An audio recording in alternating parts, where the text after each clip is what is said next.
শ্বশুর হিজড়া? এই নাও, এখানে পুরো প্রমাণ আছে তোমার বাবা একজন হিজড়া হিজড়া হিজড়া। আপনার শ্বশুর হিজড়া? কি হলো বৌমা, এসো। হ্যাঁ বাবা, আসছি। বাবা, আপনি বাড়িতে যান, আমি ভুল করে আপনার ওষুধটা ফার্মেসিতে রেখে আসছি, আমি ওটা নিয়ে আসছি। ঠিক আছে মা, খুব তাড়াতাড়ি এসো। আচ্ছা যান আচ্ছা মা, আপনি। ঠিক আছে, যাও।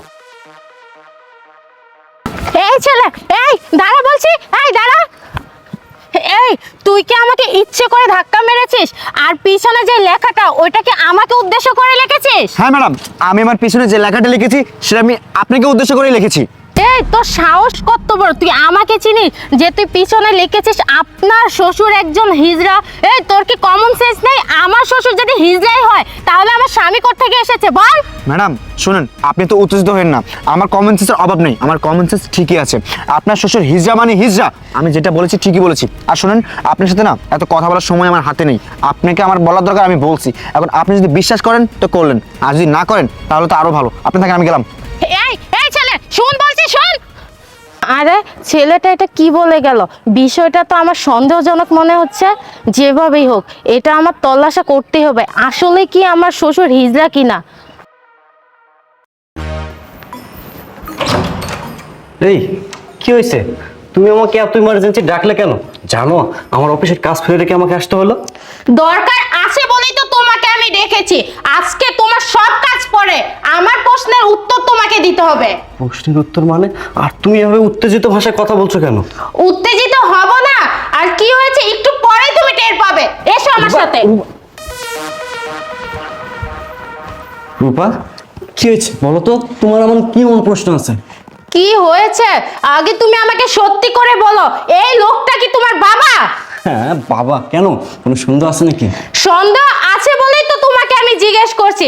আর আজকে যদি তুমি সত্যি কথা আমাকে না বলো, আমি কিন্তু এই মুহূর্তে তোমার বাড়ি থেকে বেরিয়ে যাব। কি এমন সত্য কথা বলবো? আমার এটা তো বাবা, তুমি ভালো করেই জানো। এই চুপ করো, তুমি কি মনে করেছো আমি কিচ্ছু জানি না? আমি সব জানি। কি জানো তুমি? আমি কি জানি? আমি জানি এই লোকটা তোমার পিতা না, এই লোকটা হলো একটা হিজড়া। আর একটা হিজড়া সন্তানের বাবা কি করে হয়? চুপ করো বাবা। কেন চুপ করবো? সত্যটা বলেছি, এখন ভালো লাগছে না তাই না? বৌমা চুপ করো। একদম গুরুজনের সঙ্গে কিভাবে কথা বলতে হয় এটাও কি তোমার বাবা মা তোমাকে শেখায়নি?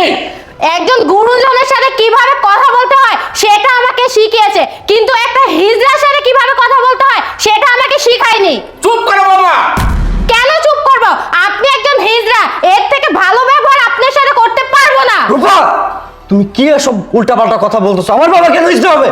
কেন উল্টাপাল্টা কথা বলবো? আজকে আমি সব সত্যটা জেনে গেছি। আজকে যখন তোমার বাবাকে নিয়ে আমি ডাক্তারের কাছে গেছিলাম, তখন একটা লোক আমাকে ধাক্কা দেয়। সেই লোক আমাকে বলেছে তোমার বাবা একজন হিজড়া হিজড়া। শোনো, সে লোকটা হয়তো তোমাকে ভুল বলেছে, মিথ্যা বলেছে। দেখো আমার বাবা হিজড়া না।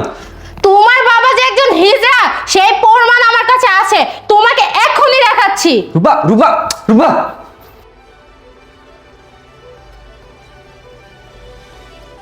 বাবা তুমি টেনশন করো না, আমি দেখতেছি বিষয়টা। এই নাও, এখানে পুরো প্রমাণ আছে তোমার বাবা একজন হিজড়া হিজড়া হিজড়া। রূপা, আমার বাবা একজন অসুস্থ মানুষ, তার সাথে কিভাবে কথা বলতে হয়, কিভাবে আচরণ করতে হয় সেটা কি তুমি জানো না? একের পর এক তার সাথে খারাপ ব্যবহার করে যাচ্ছ। আর তুমি কি যেন বললে না আমার বাবা হিজড়া কিনা? হ্যাঁ, আমার বাবা হিজড়া, সেটা আমি খুব ভালো করে জানি। আরেকটা কথা তুমি আমাকে বলেছো, এটা আমার জন্মদাতা পিতা কিনা। তিনি হয়তো আমাকে জন্ম দেন নাই, তার সাথে হয়তো আমার কোনো রক্তের সম্পর্ক নেই, কিন্তু জন্মদাতা পিতার চেয়ে রক্তের সম্পর্কের চাইতে কোনো অংশে তিনি কম না। আজকে যখন সব সত্যটা সামনে চলে আসছে, আমি আজকে তোমাকে সব কিছুই খুলে বলতেছি। জানো তুমি আমি কে? আমি একজন এতিম, একজন টোকাই। আমি রাস্তায় রাস্তায় ঘুরতাম পাগলের মতো, 3 বেলা খাবার পর্যন্ত পেতাম না। আমি অনেক মানুষের দুয়ারে গেছি 3 বেলা খাবারের জন্য, কেউ আমাকে খাবার দেয়নি, সবাই আমাকে রাস্তায় ছুঁড়ে ফেলে দিয়ে আসছে। ভাগ্যক্রমে এই মানুষটার সাথে আমার দেখা হয়। এই মানুষটা তখন আমাকে তার বাসায় নিয়ে আসেন। তার বাসায় নিয়ে আসার পর বাবার স্নেহ, মায়া, মমতা, শাসন দিয়ে আমাকে লালন পালন করেছেন, মানুষের মতো মানুষ করেছেন, নিজের সন্তানের মর্যাদা দিয়েছেন, চাকরিজীবী বানিয়েছেন। ইনি শুধু মানুষ না, ইনি একজন ফেরেশতা। আমি আমার মা বাবা বলতে আমি এনাকেই বুঝি। আমার মা বাবা কে আমি জানি না।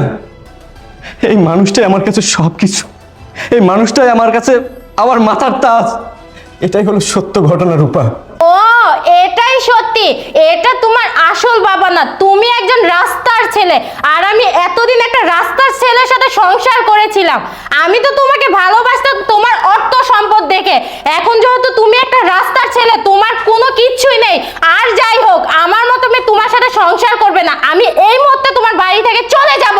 রূপা শোনো, তুমি কি জানো আমার বাবা যখন অসুস্থ ছিলেন তখন তার স্থাবর যত সকল সম্পত্তি আছে সবকিছু আমার নাম লিখে দিছে। আরে আশরাফ, আমি তো এতক্ষণ তোমার সাথে মজা করছিলাম। আমি দেখতে চাইছিলাম যে তুমি আমাকে কি বলো। আসলে আমি তোমার সংসার করতে চাই। আরে গিরগিটির আর একটা প্রজাতি দেখলাম জানো রূপা, এই সমাজে তোমার মতো কিছু মেয়ে আছে যারা মিনিটে সেকেন্ডে নিজেদের রং বদলায়। যখন তুমি শুনলা এই মানুষটা আমার বাবা না, আমার কিচ্ছু নেই, তখন তুমি কি বললা? তুমি আমার সাথে আর সংসার করতে চাও না। যখন শুনলা এই মানুষটা তার স্থাবর যত সয় সম্পত্তি আছে সব কিছু আমার নামে লিখে দিছেন, তখন তুমি কি করলা? আমার সাথে সংসার করতে চাইলা। এখানেই ক্লিয়ার হয়ে গেল আসলে তুমি আমাকে কখনোই ভালোবাসো নাই। তুমি ভালোবাসো আমার ধন সম্পদ টাকা পয়সাকে। এতদিন আমার সাথে সংসারও করতেছিলা শুধুমাত্র ধন সম্পদ টাকা পয়সা এগুলোর জন্য। যেদিন আমার ধন সম্পদ টাকা পয়সা এগুলো কিচ্ছু থাকবে না, সেদিন তুমি হাওয়ার মতো ফিনিক্স পাখি হয়ে এখান থেকে উড়ে যাবা। এরকম স্ত্রী তো আমার দরকার নাই। যে স্ত্রী আমাকে ভালোবাসবে, আমার ধন সম্পদ টাকা পয়সা কেনা, আমি তার সাথে সংসার করব। আমি আর তোমার সাথে থাকতে চাই না। তোমার সাথে যে বিয়ের সম্পর্ক ছিল সেটাও ভেঙে দিচ্ছি। আমি আর তোমার সাথে থাকবো না। আমি তোমাকে ডিভোর্স দিব। I want to divorce. এই মুহূর্তে তুমি আমার বাসা থেকে বের হয়ে যাবে। যাও বলতেছি, যাও, বেরিয়ে যাও। আশরাফ দেখো, আমি এতক্ষণ তোমার সাথে মজা করেছি, আমি সিরিয়াসলি কোনো কথাই বলিনি। তুমি আমাকে মাফ করে দাও। বাস, আর নাটক কর না। তুমি দিনের পর দিন নাটক করে আসতেছো। আজকে আমার কাছে সবকিছু ক্লিয়ার হয়ে গেল। শোনো, তোমাকে একটা কথা বলি, নারীরা ঘরেই সুন্দর, বাহাদুরিতে নয়। কথাই আছে, দুষ্টু গরুর চেয়ে শূন্য বল অনেক ভালো। ভালো বলতেছি, যাও, বেরিয়ে যাও, যাও।